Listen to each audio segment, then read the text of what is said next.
ದಕ್ಷಿಣ ಕನ್ನಡ ಜಿಲ್ಲೆಯ ನಕಲಿ ಇಡಿ ದಾಳಿ ಕೇಸ್ಗೆ ಇದೀಗ ಟ್ವಿಸ್ಟ್ ಸಿಗ್ತಾ ಇದೆ.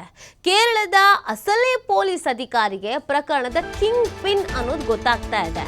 ನಕಲಿ ಇಡಿ ಅಧಿಕಾರಿಗಳ ದಾಳಿಯನ್ನ ಭೇದಿಸಿದ ಪೊಲೀಸರು ಕೆಲಸಕ್ಕೆ ರಜೆ ಪಡೆದು ಇಡಿ ಹೆಸರಿನಲ್ಲಿ ಕರ್ನಾಟಕಕ್ಕೆ ಬಂದು ದರೋಡೆ ಮಾಡಲಾಗಿದೆ.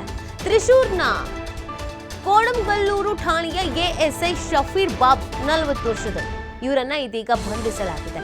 ನಕಲಿ ಇಡಿ ದಾಳಿಯ ಪ್ಲಾನ್ ರೂಪಿಸಿ ಟೀಮ್ ಅನ್ನ ಕಟ್ಟಿದ್ದ ಶಫೀರ್ ಬಾಬುಗೆ ಬಂಟ್ವಾಳ ಭಾಗದ 3 ಸ್ಥಳೀಯರಿಂದ ಸಾಥ್ ನೀಡಲಾಗಿದೆ.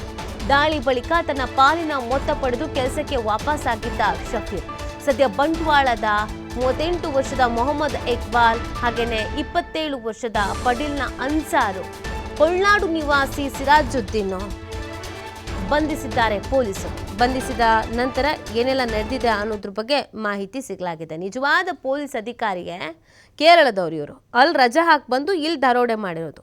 ನಕಲಿ ಇಡಿ ಅಧಿಕಾರಿಗಳು ಅಂತ ಹೇಳ್ಕೊಂಡು ಬಂದು ಇಲ್ಲಿ ದಾಳಿಯನ್ನು ಮಾಡಿ ಆ ದುಡ್ಡನ್ನು ಹೊಡೆದಿರೋದು. ನನಗೆ ನನ್ನ ಶೇರ್ ಕೊಡ್ರಪ್ಪ ಅಂತ ಕೇಳಿ ಕೊನೆಗೆ ಶೇರನ್ನು ಇಸ್ಕೊಂಡು ಹೋಗಿರೋದು. ತನಿಖೆಯ ಸಂದರ್ಭದಲ್ಲಿ ಗೊತ್ತಾಗಿದೆ ಇವರು ನಿಜವಾದ ಪೊಲೀಸೇ, ಆದರೆ ಇಡಿ ವೇಷವನ್ನು ಹಾಕೊಂಡು ಬಂದಿದ್ರು ಇಲ್ಲಿಗೆ ಅನ್ನೋದು ಗೊತ್ತಾಗಿದೆ. ತನಿಖೆಯ ಸಂದರ್ಭದಲ್ಲಿ ಇದೆಲ್ಲವೂ ಕೂಡ ತಿಳಿದು ಬಂದಿರೋದು. ಇದೀಗ ಇದಕ್ಕೆ ಸಂಬಂಧಪಟ್ಟಂತೆ ಅರೆಸ್ಟ್ ಮಾಡಿ ತನಿಖೆಯನ್ನು ನಡೆಸಲಾಗ್ತಾ ಇದೆ. ಇನ್ನು ಎಲ್ಲೆಲ್ಲಿ ಈ ಥರ ಮಾಡಿದ್ರು, ಇವ್ರಿಗೆ ಹೆಂಗೆ ಈ ಐಡಿಯಾ ಬಂತೋ, ಇದೇ ಮೊದಲನೇ ಟೈಮ ಮತ್ತು ಇನ್ನೂ ಏನಾದರೂ ಸ್ಕೆಚ್ ಹಾಕಿದ್ರಾ, ಎಲ್ಲದ್ರ ಬಗ್ಗೆಯೂ ಕೂಡ ಈಗ ತನಿಖೆಯ ಸಂದರ್ಭದಲ್ಲಿ ಗೊತ್ತಾಗತ್ತೆ.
ಈ ಬಗ್ಗೆ ಮತ್ತಷ್ಟು ಮಾಹಿತಿಯನ್ನು ನೀಡ್ತಾರೆ ನಮ್ಮ ಪ್ರತಿನಿಧಿ ಆದಿತ್ಯ.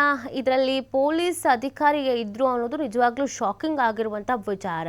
ಸೊ ಹೇಗೆ ಗೊತ್ತಾಯಿತು ತನಿಖೆಯ ಸಂದರ್ಭದಲ್ಲಿ? ಇವ್ರ ಹಿನ್ನೆಲೆಗೇನು ಇದೆ? ಮೊದಲನೇ ಬಾರಿ ಈ ಥರ ಮಾಡಿರೋದು ಅಥವಾ ಇವ್ರ ಕೆಲಸನೇ ಇದು? ನಿಜಕ್ಕೂ ಮಂಗಳೂರು ಭಾಗದಲ್ಲಿ ನಡೆದಿದ್ದಂತಹ 2 ಬೆಚ್ಚಿ ಬೀಳಿಸುವಂತಹ ಬ್ಯಾಂಕ್ ರಾಬರಿ ಪ್ರಕರಣ, ಒಂದು ಕೋಟೆ ಕರಿದಾಗಿದ್ರೆ ಇನ್ನೊಂದು ಇಡಿ ಅಧಿಕಾರಿಗಳ ದಾಳಿ ಸೋಗಿನಲ್ಲಿ ಬಂದು ದರೋಡೆಯನ್ನ ಮಾಡಿರುವಂತಹ ಪ್ರಕರಣ. ಇದು ಬಂಟ್ವಾಳ ತಾಲೂಕಿನಲ್ಲಿ ನಡೆದಿತ್ತು. ಬಂಟ್ವಾಳ ತಾಲೂಕಿನ ವಿಟ್ಲ ಅನ್ನುವಂತಹ ಸಮೀಪದಲ್ಲಿರುವಂತಹ ಪ್ರದೇಶದಲ್ಲಿ ಒಂದು ಸಿಂಗಾರಿ ಬೀಡಿ ಅನ್ನುವಂತಹ ಒಂದು ಬೀಡಿ ಕಂಪನಿ ಇದೆ. ಅದರ ಮಾಲೀಕರ ಮನೆಯಲ್ಲಿ ಇವರು ಇಡಿ ಅಧಿಕಾರಿಗಳಂತಹ ಸೋಗಿನಲ್ಲಿ ಬಂದು ಇವರು ದರೋಡೆಯನ್ನ ಮಾಡಿದ್ರು. ಆದ್ರೆ ಆರೋಪಿಗಳ ಜಾಡನ್ನು ಹಿಡಿದಕ್ಕೆ ಪೊಲೀಸರು ಕೂಡ ಸಾಕಷ್ಟು ಹರಸಾಹಸವನ್ನು ಪಟ್ಟಿದ್ರು. ಇದಾದ ಬಳಿಕ 3 ಜನ ಆರೋಪಿಗಳ ಬಂಧನವಾಗಿತ್ತು. ಆ 3 ಜನ ಆರೋಪಿಗಳು ಕೊಟ್ಟಂತಹ ಮಾಹಿತಿ ಆಧಾರದ ಮೇಲೆ ಈಗ ಶಾಕಿಂಗ್ ವಿಚಾರ ಹೊರಗಡೆ ಬಂದಿರುವಂತದ್ದು.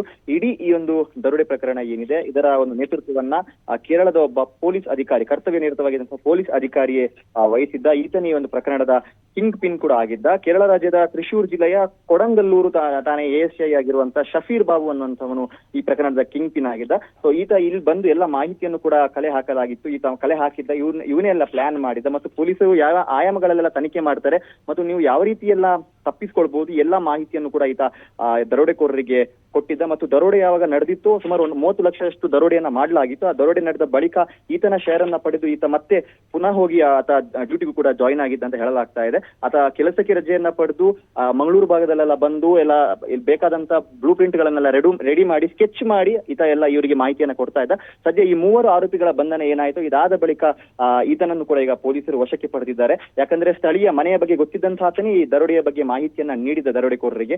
ಆದ್ರೆ ಇದರ ಕಿಂಗ್ ಪಿನ್ ಈತ ಅನ್ನುವಂಥದ್ದು ಈಗ ಬೆಳಕಿಗೆ ಬಂದಿದೆ. ಕೇವಲ ಈ ದರೋಡೆ ಪ್ರಕರಣ ಮಾತ್ರ ಅಥವಾ ಹಿಂದೆ ನಡೆದಿದ್ದಂತ ದರೋಡೆ ಪ್ರಕರಣಗಳಲ್ಲೂ ಕೂಡ ಈತನ ಶಾಮೀಲಾತಿ ಇದೆಯಾ, ಎಲ್ಲದರ ಬಗ್ಗೆ